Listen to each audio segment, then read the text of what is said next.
Hey, welcome to When the Right One Comes, another Monday night, and thank you all for joining me.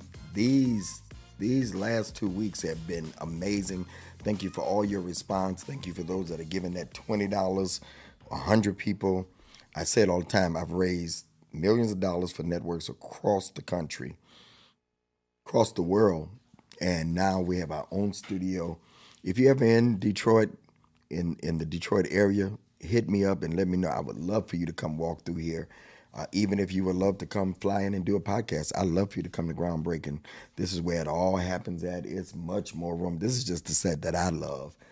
This has become my set, but we would love to have you. All you got to do is just hit us up.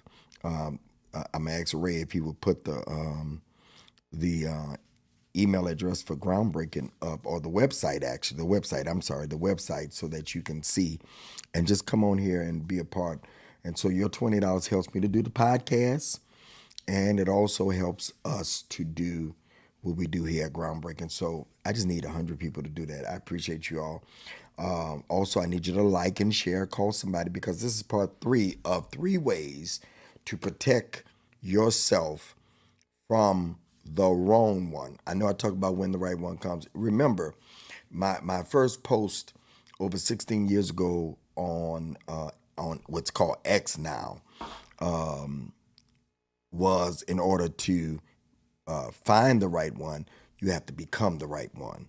And so I still believe that to this day. You got to become what you're looking for. Your value system goes up. So let me conclude this. 3 ways to protect yourself from the wrong one. Protect. All these things protect you. And you again, I use the analogy. I'm gonna review a little bit. You don't build a plane in the air.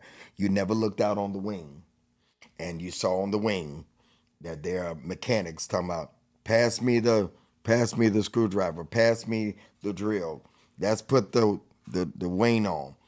I mean, you can't even fly without a wing. Let's put the flaps on the wing. All right, hold on. Let's put the wheels on. You can't even take off. So we try to build relationships when they're going instead of building ourselves while we're single. Let me say that again. We try to build relationships while they're going, already established, and instead of building us so that we can come together 100% with somebody and build a relationship. So you don't build a relationship in the sky. So there are 3 things. There are boundaries. We talked about boundaries. A line that marks the limits of an area. All right. There are limits to you. All right. There are some things that you will not allow. All right. I use the analogy of, you set a boundary. When somebody go to hug you, you put your hand out like this and shake their hand. That automatically says we're not in that space. All right. We're so lonely sometimes for companionship and a partner that we allow people to get in spaces and to cross lines of demarcation that they shouldn't have never crossed, because we get desperate. And desperate causes you to lower your standards. All right. So you're building yourself to take off in a relationship. All right. I shared the analogy of a job description.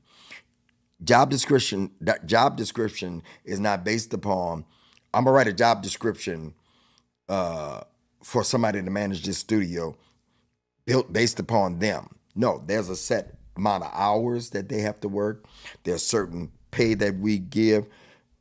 There's certain things that they have to do, perform. Are you listening to me?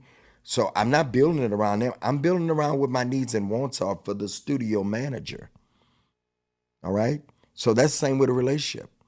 You building a job description, all right, for what you expect and want for a man, ladies. You're not acquiescing to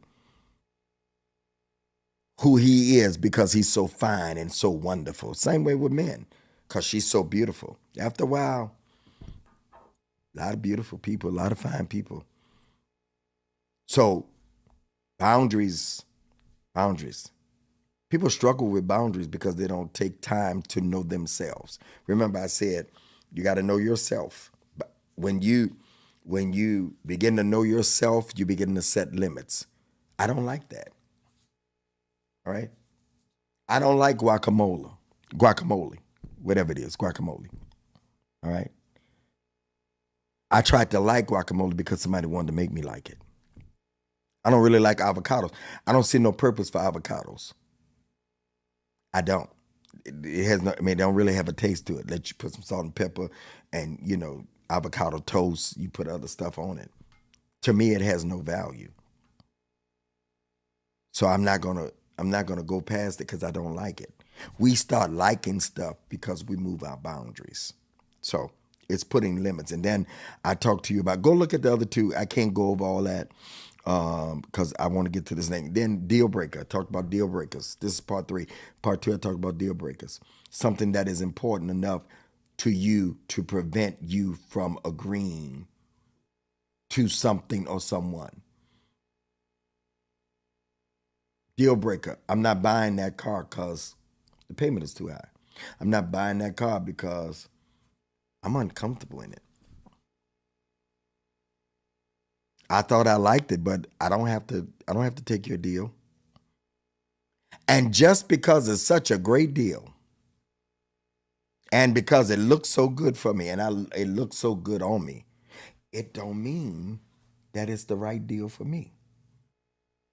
So you got to stop breaking deals that are not good for you. So go look at deal breakers. But tonight, the last one is non-negotiables. Non-negotiables. Things that you do not break. Non-negotiables. Not open for discussion. A non-negotiable is we're not negotiating that. This is what I want to pay for it. I'm not. I don't have any. I don't have capacity. I don't have the money for anything else. Non-negotiable says this is what I have the capacity for. I'm big on capacity. Somebody, whatever this bottle is, we take the names off because they don't give us money to advertise. But I don't know what this is. This is what would you think this is, Ray? What size is this? An ounce, floor ounce? Probably an ounce. Yeah, this is an ounce. Ray's really over there. He just don't like talking. He's shy. He's dancing guy. So 3 ounces is not gonna fit in here. I use this analogy all the time because it don't have the capacity to hold more than what this was built for. So you negotiate something you don't have the capacity for. Did you hear what I just said? Stop negotiating what you don't have the capacity to handle. Would you negotiate with somebody cheating? I mean, I know that's a weird question, but would you really negotiate with somebody?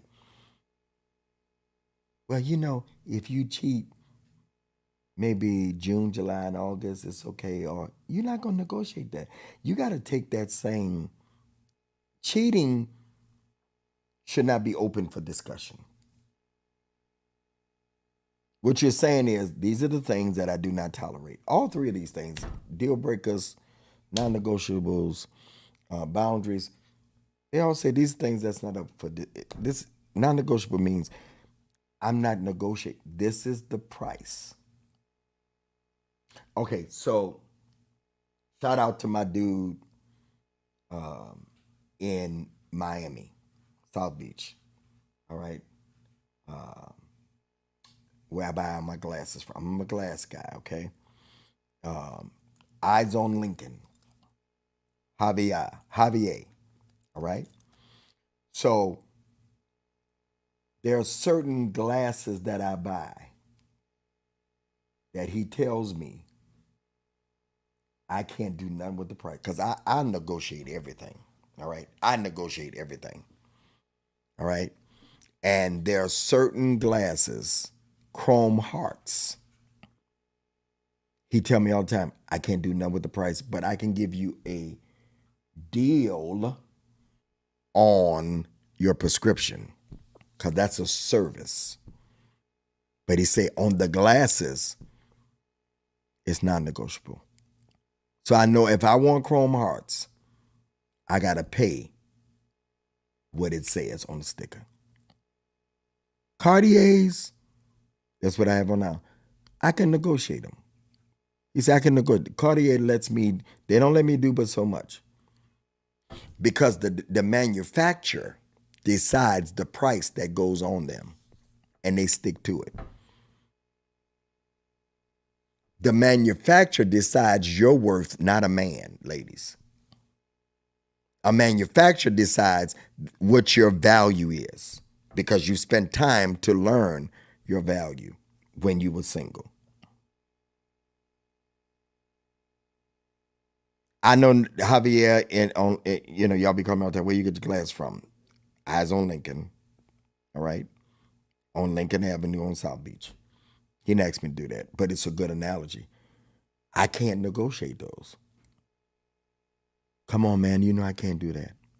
He's the manager. He has power. He has 2 stores, one in Brickell, one in South Beach.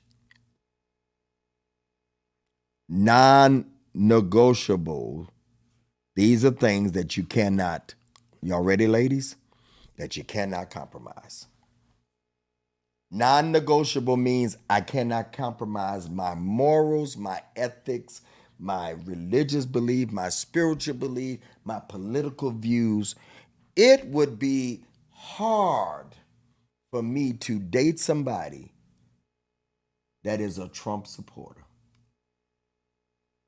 Don't click me off. I'm going to be honest with y'all. Y'all forgive me. Would y'all pray for me tonight? Pray for me when this goes off. Not right now, because I want you to hear me. Should I say this? Detest him. I do. I'm sorry.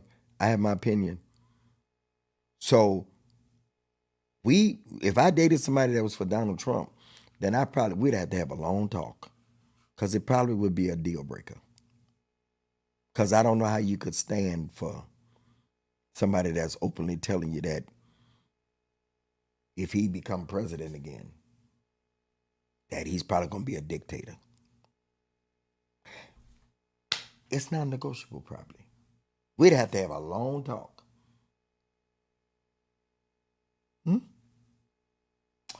Non-negotiables are similar to deal breakers. They are the things that you cannot, will not, should not compromise. No matter how you may feel about the person, no matter what you think about the person in question, no matter how much they rock your boat, how fine they are, while you may have preferences for your partner, a lot of things are open to negotiation when it comes to a relationship. However, if you decided that something is a non-negotiable, you cannot be moved on the matter. When you have a non-negotiable, that means I cannot be moved on the matter. I will not be moved on the matter. Because it's a non-negotiable. We're talking about 3 things that will protect you from the wrong one. Are y'all listening to me? So, when it comes to a relationship, however, if you decided that something you can't take, sometimes you go on the first date and you be like, oh my God, he just talked. I never got a word in edgewise. He just talked and talked and talked and talked and talked and talked and talked. He would not even stop talking. Girl, he talked like a woman. You already know he getting on your nerves. It's the first date. Do you realize something? Come here, y'all. Anybody you go with on the first date, they shouldn't get on your nerves first date. That's when you put in your best behavior. That becomes a non-negotiable if they get on your nerves on the first date. Because the first date should be amazing. Everyone has a right to their non-negotiables. I don't care how much I try to talk Javier into those chrome heart glasses.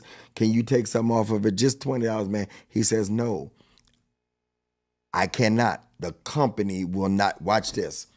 If I take some off of chrome hearts, this is what he says to me all the time. I will get in trouble. And I won't be here to give you deals on the next glasses. Maybe I'm telling too much, huh? It's a non-negotiable. What if you stood your ground like Javier stands his ground with my glasses? What if you say, you know what? You can stomp, scream, or whatever. Having sex with you before I get married, it's a non-negotiable. You trying to have sex with me is a non-negotiable. You even talking about it turns me off. The problem is we get turned off, but we don't turn them off. We don't walk away. We let non-negotiables slide. So let me ask you a question. What's your non-negotiable? When it comes to a partner, what's not up for discussion? Huh? What's not up for discussion? What won't you even talk about with them? You don't have none? You ain't spent time with, oh, I'm sorry. You haven't spent time with yourself then. Like what irritates you? You do realize, and I don't care what these people say. I have a friend who's on my podcast Clubhouse. He's one of our moderators, Pastor Corey. Him and Josh, they always tease me. Say, Bishop, I don't care what you do. It ain't about being happy in a marriage. I be doggone. If I'm gonna be with somebody, we gonna be happy. They ain't gonna make me happy. I'm gonna bring my own happiness, but we gonna bring our happiness together. It ain't no sense of being with nobody and be miserable. Just for the gram or for Facebook or for the kids. No. So when it comes to a partner, what's not up for discussion? Someone with little kids? Someone with kids, period. A man that don't make a certain amount of money? What about bad credit? You got 800 and he coming with 500. You know there is a chance if you got 800 and he got 5 that he's going to mess your credit up. How about a man that's not a believer? You believe in Jesus Christ and he's not a believer. And then you get with him and he say, I don't want you to go to church no more. And you believe God so much that you're going to follow your husband's lead because he's the leader. What about mutual respect? Is that a non-negotiable? Like you do want somebody to respect you, right? We negotiate those kind of things. When you begin to negotiate non-negotiables, that means it's not a non-negotiable anymore. We make things. How about honesty? You need a man that's honest. Why you negotiate that then? You catch him in a lie, and then whenever you catch somebody and you discuss what's supposed to be not discussed, that is supposed to be done with, if it becomes non-negotiable, then it becomes negotiable. Well, Bishop, what are you telling me not to get? I said these are 3 things to protect you from. We're not building the plane once you're married. These things are to prevent you from getting married and making the same doggone mistakes over and over again. I'm going to do Pookie this time because Ray got upset that first program when I say Ray, because his name is Ray. So I'm going to say Pookie. That means if somebody used Greg for a negative example, I'd be upset too, you know. What about mutual support? We negotiate differences. There's some differences that just can't come together. I'm going to go back to week 1. alignment. Alignment. While it's important to define your non-negotiables, it doesn't mean that your partner has to be a carbon copy of you. None of these three things that I'm trying to protect you from means that the person has to be a carbon copy of you.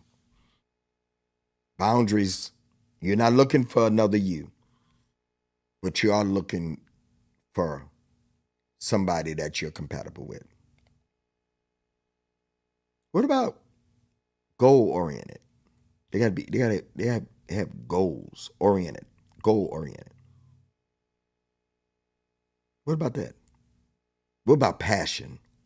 They have to have a passion for what they do and a passion for you, passion for family. These are some things that should be non. There are some things, ladies, that are universal, non-negotiable, universal boundaries, universal deal breakers. Like, who wants a liar? You keep catching him in a lie, and you gonna negotiate that? And then he say he gonna stop lying, and then you still catch him in lies. You're not gonna negotiate that.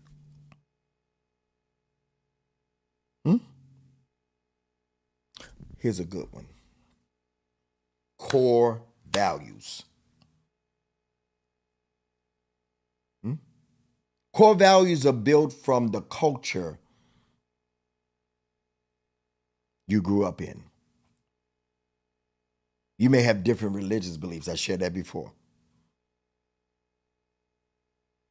We are the sum total of the culture we were raised in. I'm an East Sider. I probably act like an East Sider of Detroit. A West Sider would say, "Oh yeah, you're an East Sider." We got a different kind of same thing with West. We are the sum total of our family.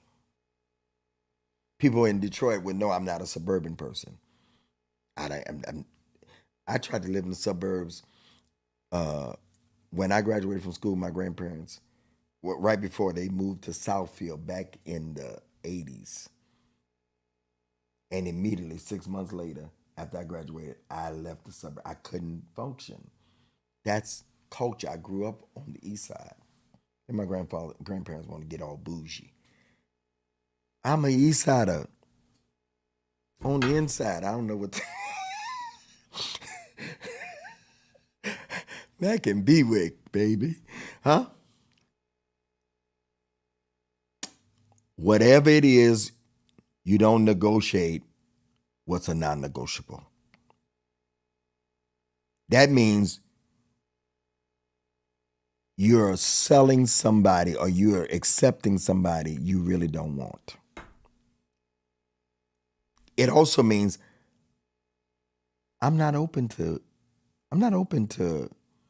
what you're offering.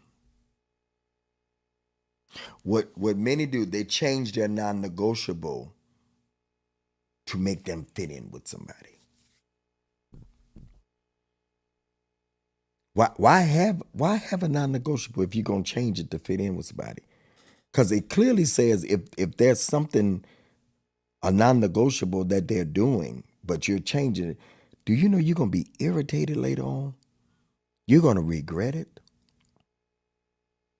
I keep using the thing about smoking, drinking, going out and party. If you're not a partier, then why would you be?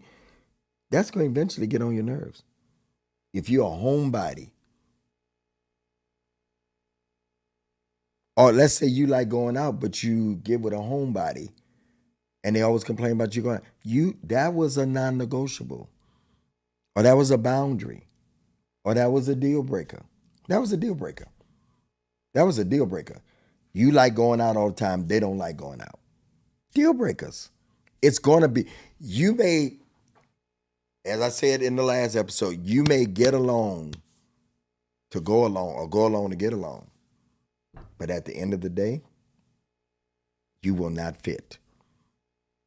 My ex-wife, Bishop Kim, who I'm good friends with, she always called it a lump in the carpet.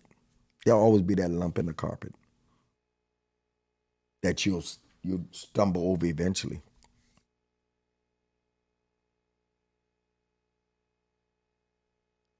Stop accepting things. These 3 weeks is about one thing. Stop accepting things that you really don't want. Stop accepting things that you really know is not what you need. Put them boundaries up. Make those deal breakers. Are y'all listening to me? Write those non-negotiables. You've been listening to this. Share this with 10 other women. These 3 lessons will protect you. I could have did this as a seminar and sold it and all that. I didn't want to do that. I could have charged. I could have put this inside of my quarterly gathering virtually that I do. No, I went to the water. We have a place called Belle Isle, and I sat by the water, put the top down in my car, and I wrote this because I had been on people's shows, and I always would share this, and I wanted to develop this lesson. I wanted to share with you all. I've done it. I've set boundaries and let people cross over them. I've had limits and let people step over my limits. I've had deal breakers, and I still dealt with people. I knew I was getting into something that was toxic. Whenever you get into it with somebody that you only known for 2, 3 weeks or a month,